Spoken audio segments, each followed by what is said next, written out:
fait étonnant de nombreux extraits de la partie autobiographique du discours, le 24 janvier à l'Assemblée, du Premier ministre sont actuellement relayés sur les réseaux sociaux par un bon nombre de jeunes gens. L'effet viral de ces citations n'est pas sans rappeler le discours du fondateur Apple, Steve Jobs, à l'université de Stanford, Californie, en 2005. Contenant de belles leçons de vie, le nouveau Premier ministre en prend un visage plus humain, trop humain. Appel à la relecture de cette partie de la déclaration de politique générale où Omar Bongo, Amba Abessol et Pierre Monsarsieu, intellectuels gabonais, maîtres à penser du grand frérisme mort en novembre 2005, reçoivent des hommages aussi inattendus qu'émouvants. Hors du giron politique, le discours portant déclaration de politique générale du nouveau Premier ministre a débouché sur un fait inédit, un bon nombre de citations, tirées de la partie du discours où l'orateur revient sur son parcours et sur les leçons apprises de la vie, sont relayées sur les réseaux sociaux par bien de jeunes gens.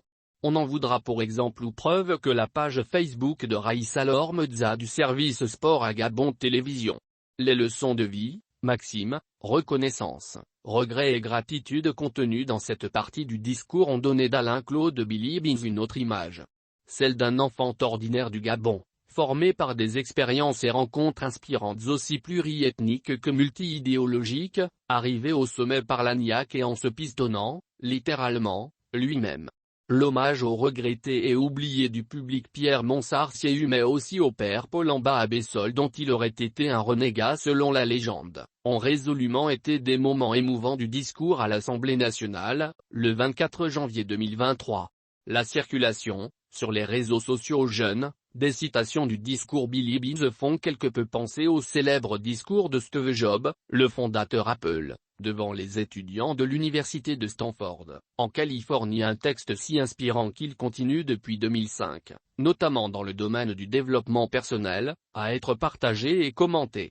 Le passage ici en question du discours du Premier ministre n'aura sans doute pas le destin de celui de Steve Jobs à Stanford, mais il est de la même trempe, mérite d'être relu et partagé car contenant des grandes leçons apprises au cours de sa vie et qui mènent au succès. Je me définis comme un fils du Gabon, parce que ma naissance et ma vie ressemblent à celle de la majorité de nos compatriotes. Né dans une famille gabonaise normale, d'un père fonctionnaire des PTT, Zeyong Minko Roger, aujourd'hui disparu et de Nossala Hélène, disparue elle aussi, j'ai fait mes études primaires dans les écoles de Brousse et c'est par le biais du concours d'entrée en 6e que j'intègre l'école secondaire des cadets de la police, ESCAP, où je suivrai un enseignement général et un enseignement militaire jusqu'à une classe de terminale. De cette vie d'enfance, j'ai appris le sens du partage et de l'amitié, car nous ne possédions rien en propre et ce qui appartenait à l'un appartenait aux autres le partage.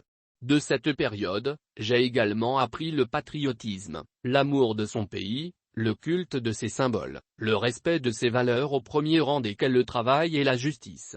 Le travail. Mes parents, mes encadreurs, mes enseignants m'ont appris que seul le travail libère. J'ai également appris le courage d'assumer ses idées et ses opinions, mais aussi le courage de tendre la main aux plus petits ou aux plus faibles, le courage de n'avoir peur de rien, mais de respecter chacun. Mes années de fac m'ont appris l'engagement militant. J'ai donc appris à défendre des causes justes sans contrepartie. Mon engagement politique est connu de tous, nul besoin d'y revenir. Ce que je sais, c'est que rien ne m'a été offert. C'est le lieu pour moi de remercier le père Amba Abessol auprès de qui j'ai acquis la rigueur au travail et avec qui j'ai découvert le Gabon profond. Je voudrais également rendre hommage à Omar Bongo Ondimba, qui, au sortir de la présidentielle de 2005, m'a appelé au gouvernement pour la première fois en qualité de ministre délégué. Auprès du président Omar Bongo Ondimba, j'ai appris l'écoute et la fidélité.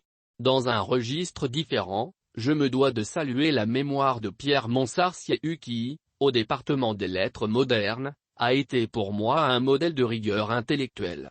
Et pour être complet, mon engagement chrétien m'a enseigné la crainte de Dieu, l'amour du prochain, mais par-dessus toute une foi inébranlable dans les valeurs d'égalité, de justice, de travail et de partage.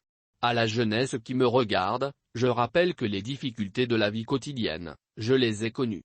Tout comme j'ai connu l'angoisse de ne pouvoir faire face à ses obligations. Je sais ce que cela représente.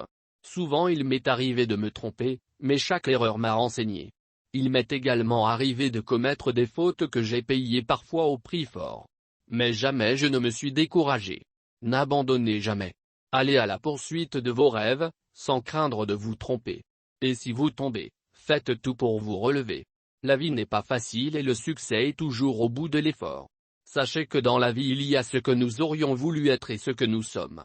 Il y a ce que nous aurions voulu avoir et ce que nous avons. Le bonheur, le vrai bonheur se construit avec ce que nous avons et non pas avec ce que nous aurions voulu avoir.